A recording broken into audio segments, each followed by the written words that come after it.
आसमान में काले बादलों का डेरा था। जंगल के सभी पक्षी डरे हुए थे क्योंकि इस बार की बारिश सामान्य नहीं लग रही थी। तभी रानो चिड़िया को घने जंगल के बीच एक चमकता हुआ नीलम जैसा बीज मिला। अरे, ये कैसा बीज है? ये तो अंधेरे में भी जुगनू की तरह चमक रहा है। तभी उस बीज से एक गूंजती हुई जादुई आवाज आई। रानो, डरो मत, मैं साधारण जामुन नहीं, अक्षय जामुन का बीज हूँ। मुझे मिट्टी में जगह दो, मैं तुम्हें वो छत दूंगा जिसे कोई तूफान नहीं गिरा पाएगा। तुम बोल सकते हो, लेकिन बारिश तो सिर पर है। तुम इतनी जल्दी बड़े कैसे होगे? विश्वास की खाद डालो रानो और देखो मेरा चमत्कार। जंगल के कोने में बैठा बिल्लू बिल्ला अपनी मूंछों पर ताव दे रहा था। वो चाहता था कि बारिश में सबके घर टूट जाए ताकि वो असहाय पक्षियों का शिकार कर सके। सुना है वो फुदकने वाली रानो को कोई जादुई बीज मिला है। अगर उसने पेड़ उगा लिए तो मेरा दावत का प्लान चौपट हो जाएगा। कालू, ओ कालू कौवे, इधर आ। जी सरकार, क्या हुक्म है? उस बीज को चुरा ला, वरना कल सुबह के नाश्ते में तेरी पूंछ की चटनी बनाऊंगा। रानो ने अपने दोस्तों को इकट्ठा किया। मिट्ठू तोता और टुनटुनी चिड़िया फौरन मदद के लिए आ गए।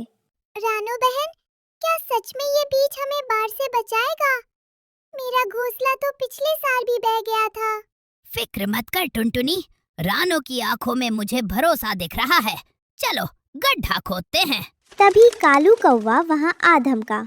अरे ओ रानो, क्यों बेकार की मेहनत कर रही है? चल ये पत्थर जैसा बीज मुझे दे दे, मैं इसे ऊंचे पहाड़ पर फेंक आता हूँ। कालू भाई, ये पत्थर नहीं, हमारी उम्मीद है।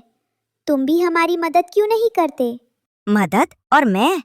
काऊ काऊ, तुम सब डूबोगे, देख लेना। रात होते ही मूसलाधार बारिश शुरू हो गई। रानो ने बीज को जमीन में बोया और उसे अपने पंखों से ढक लिया। तभी बीज से एक तेज रोशनी निकली। मिट्टी का साथ मिला, अब आकाश की ओर प्रस्थान है। जागो पेड़ों, बनाओ रान बसेरा।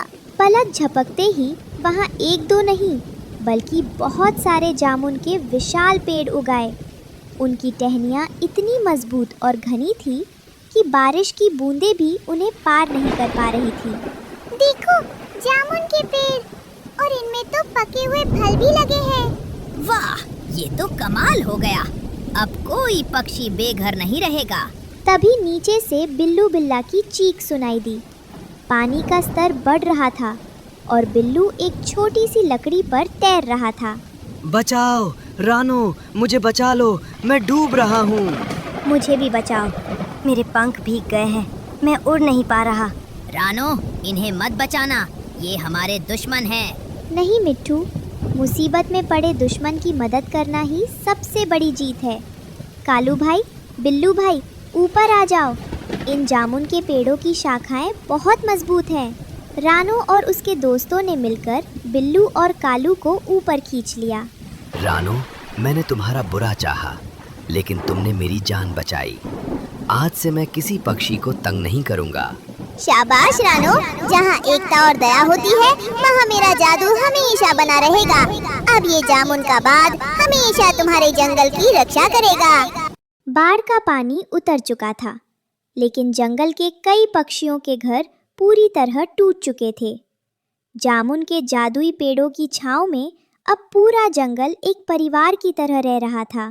भाइयों और बहनों, संकट टल गया है, लेकिन हमें भविष्य के लिए तैयार रहना होगा। क्यों ना हम इन जादुई पेड़ों के नीचे अपने नन्हे बच्चों के लिए एक पाठशाला शुरू करें। अरे वाह रानो बहन, ये तो बहुत बढ़िया विचार है। हाँ, और मैं उन्हें फल पहचानने और गणित का ज्ञान दूंगा। आखिर मेरा पूरा बचपन बागों के चक्कर लगाने में ही बीता है। तभी पेड़ों के पीछे से बिल्लू बिल्ला और कालू कौवा बाहर निकले। डरो मत नन्हे पंछियों। रानो, क्या मैं और कालू भी इस पाठशाला का हिस्सा बन सकते हैं? मैं बूढ़ा हो चला हूँ, अब शिकार नहीं, सेवा करना चाहता हूँ। हाँ रानो बहन, मुझे तो उड़ना आता है। मैं दूर दूर के जंगलों की खबरें और ज्ञान बच्चों को लाकर दूंगा। बिल्कुल बिल्लू भाई, कालू भाई, इस पाठशाला में सबका स्वागत है। अगले ही दिन से विशाल जामुन के पेड़ के नीचे कक्षाएं शुरू हो गईं। तभी अचानक हवाएं ठंडी हो गई और पेड़ों से वही गूंजती हुई जादुई आवाज आई। रानो, जंगल के रक्षक हो, ज्ञान बांटना सबसे बड़ा पुण्य है, लेकिन याद रखना ज्ञान के साथ अनुशासन भी जरूरी है। जंगल के उस पार से एक नया खतरा बढ़ रहा है। कैसा खतरा जादुई बीज? क्या फिर से बाढ़ आने वाली है? नहीं, इस बार खतरा पानी का नहीं, लालच का है। शिकारी चील की नजर तुम्हारे इस मीठे और जादुई जामुन के बाग पर है। वो इसे हड़पना चाहता है। जादुई बीज की बात अभी खत्म भी नहीं हुई थी कि आसमान में एक बहुत बड़ी परछाई दिखाई दी। वो खूंखार चील था। उसके पंख इतने बड़े थे कि सूरज की रोशनी ढक गई। तो ये है वो जादुई बाग। छोटे पक्षियों, अपनी जान बचाओ और भाग जाओ यहाँ से। आज से इस जादुई बाग का राजा मैं हूँ। छोटे बच्चे डर के मारे चीखने लगे। रानो बहन, अब हम क्या करेंगे? ये चील तो हम सबसे बहुत बड़ी और शक्तिशाली है। मैं उड़कर दूसरे जंगल से मदद लेकर आता हूँ। रुको कालू भाई, जब तक तुम आओगे बहुत देर हो जाएगी। हमें मिलकर सामना करना होगा। रानो आगे बढ़ी और बिना डरे गरुड़ के सामने जाकर हवा में उड़ने लगी। गरुड़ भाई, ये बाग किसी एक का नहीं है, ये पूरे जंगल का है। यहाँ हमारे बच्चे पढ़ते हैं। आप भी यहाँ आराम से रह सकते हैं, लेकिन कब्जा नहीं कर सकते। एक छोटी सी चिड़िया मुझे समझाएगी? अभी बताता हूँ। गरुड़ ने रानो पर झपट्टा मारा।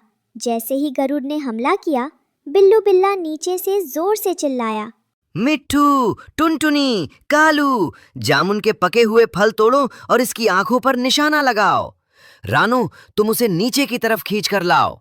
रानो तेजी से जामुन की घनी टहनियों के बीच से उड़ने लगी। गरुड़ गुस्से में उसके पीछे टहनियों के अंदर घुस गया। टहनियाँ इतनी घनी थी कि गरुड़ के बड़े पंख उसमें फंसने लगे।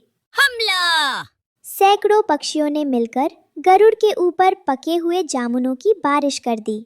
जामुन का चिपचिपा रस गरुड़ की आंखों और पंखों पर लग गया, जिससे उसे दिखना बंद हो गया। मेरी आंखें, मुझे कुछ दिखाई नहीं दे रहा, मुझे छोड़ दो। तभी बिल्लू बिल्ला ने नीचे से छलांग लगाई और गरुड़ के पंखों को अपनी मजबूत पकड़ में ले लिया। क्यों गरुड़ राजा? आ गया स्वाद जादुई जामुन का। चील गरुड़ पूरी तरह असहाय होकर जमीन पर गिर पड़ा। सारे पक्षी उसे मारने के लिए आगे बढ़े।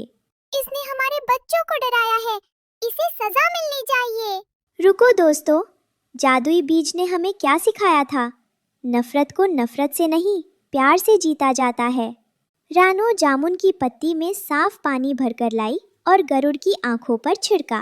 धीरे धीरे गरुड़ की आंखों से चिपचिपा रस हट गया। जब उसने अपनी आंखें खोली तो देखा कि वो नन्ही चिड़िया जिसे वो मारना चाहता था, वही उसकी तीमारदारी कर रही थी। मुझे माफ कर दो रानो, मैं अपने घमंड और लालच में अंधा हो गया था। तुम सब इतने छोटे होकर भी इतने बहादुर और दयालु हो। अति सुंदर। रानो, तुमने आज फिर साबित कर दिया कि असली जादू किसी बीज में नहीं बल्कि तुम्हारे साफ दिल में है। गरुड़, यदि तुम शांति से रहना चाहते हो तो तुम इस पाठशाला की सुरक्षा गार्ड बन सकते हो। ये तो मेरे लिए सौभाग्य की बात होगी। आज से इस पाठशाला की तरफ कोई बुरी नजर नहीं डाल पाएगा। रानो बहन, आज पाठशाला की छुट्टी के बाद क्या कार्यक्रम है? आज हम सब मिलकर गरुड़ भाई के स्वागत में जामुन का शरबत पिएंगे।